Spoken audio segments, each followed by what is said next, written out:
Hey you guys, alright, so I want to hit this one more time. Actually, no, I haven't done a video about this, have I? No, I have not. Okay, well, cool. This is my first video on doing some heats of reaction stuff. Sorry about my little scribble outs here. I didn't feel like rewriting and wasting a page trying to go green. And so I just scribbled out what I messed up spelling-wise. But anyways, this is a decomposition reaction between mercury oxide going to just mercury metal and oxygen gas. So in this reaction, we have a heat release. Oh crap, I forgot to write that down, didn't I? Oops. Let's see, I'll look it back up here. Where did I see that? Sorry guys, thought I had everything. Trying to be all smooth and have everything written up ahead of time. Oh, it's because they didn't give it to us. No, they did. Yeah, they did. Sorry, my bad. 182. Delta H equals 182, and that's in kilojoules.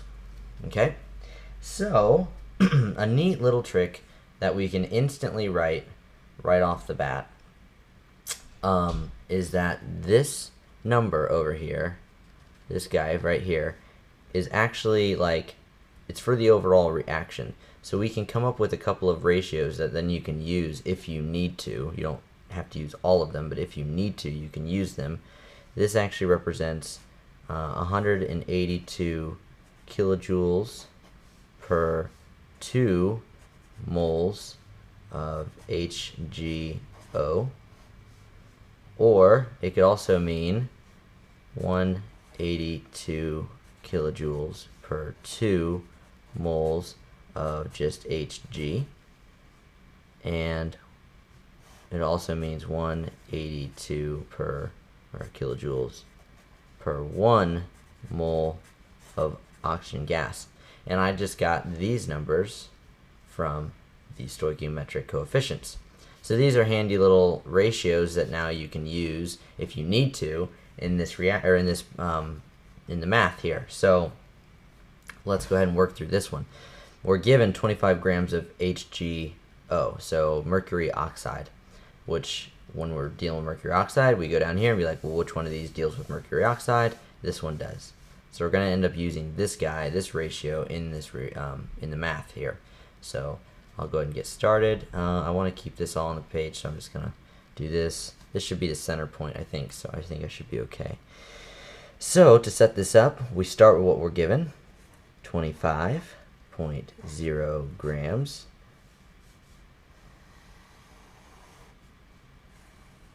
Now I want to convert this to moles because we can't do anything with grams. Grams are not very useful when we're doing these types of problems.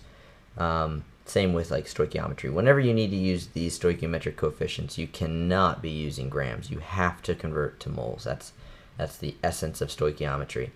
So we're in grams. We need to convert to moles. Well, I'd already calculated ahead of time the molecular weight of mercury oxide, and it's 216.6 grams per mole.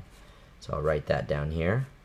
Oops, 16.6 grams per 1 mole.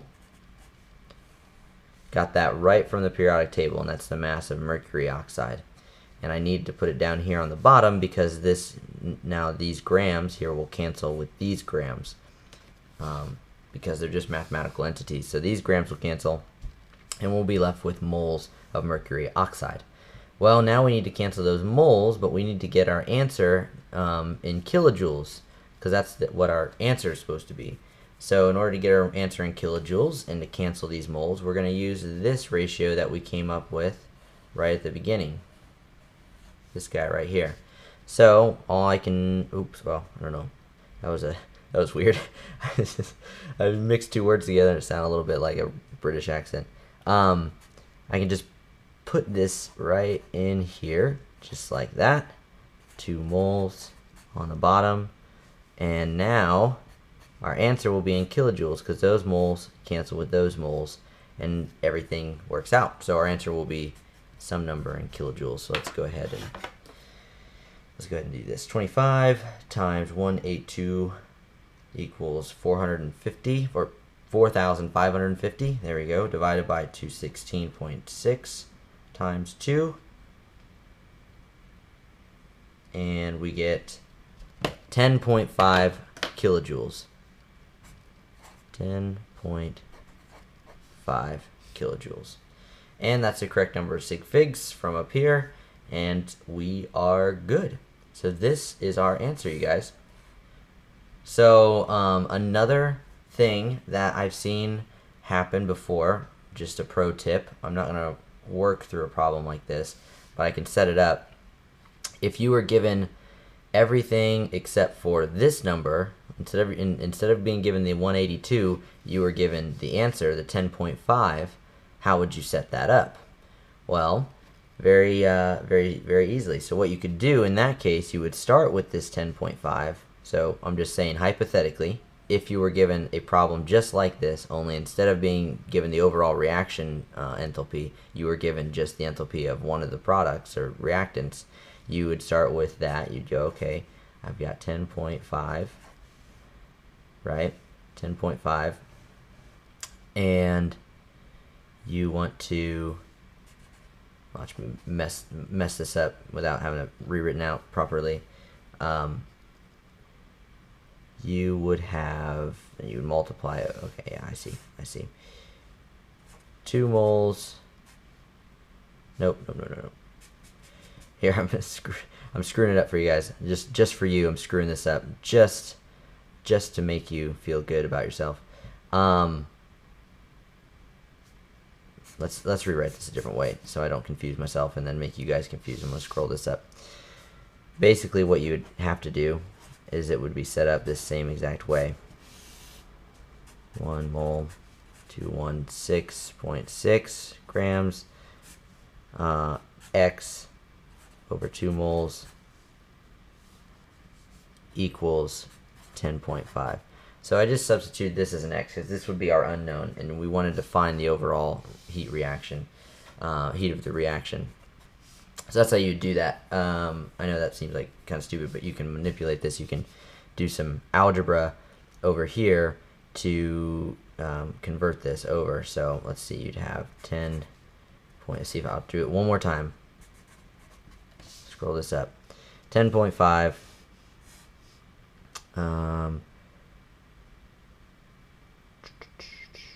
216.6 per 1 mole.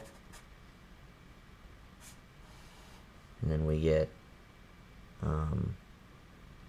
it's in grams, and we get 25.0 grams per 2 moles. It's a little strange, I understand, equals X. All I did was do some algebra, pull this stuff over, and here we go. But it's nice if you have just a template. If you forget how to do these, you can rely on your template. So if you use this template or this template here, and you just plug in everything. You're given the grams, you convert it to moles, and then you plug in your heat of reaction ratio right here. You plug it in at this point, but we don't know what that heat of reaction ratio is, so we put an X in for the 182. So that's one way to do it. Sorry, I know it's a little shoddy, but I just wanted to let you know that those types of questions do come up. So good luck with those. You may also, and with going back to this real quick, you may also be given this 182, and you may be given this 10.5, but you won't be given the grams you started with. So again, you'll have to just do some algebra. You'd put in an X for the grams, and you plug in these numbers, and you would solve for that X. So it's all very doable. It's just, make sure you know what you're solving for, and be able to plug these things in. And practice makes perfect, but this is a good question that could come up. So, all right, you guys, I'll cut this one here, and good luck. Remember to hit that like rating. Really helps me out. Subscribe if you haven't. I'm going to be putting up more videos here soon, and yeah, so it's going to be great. I'll see you guys soon.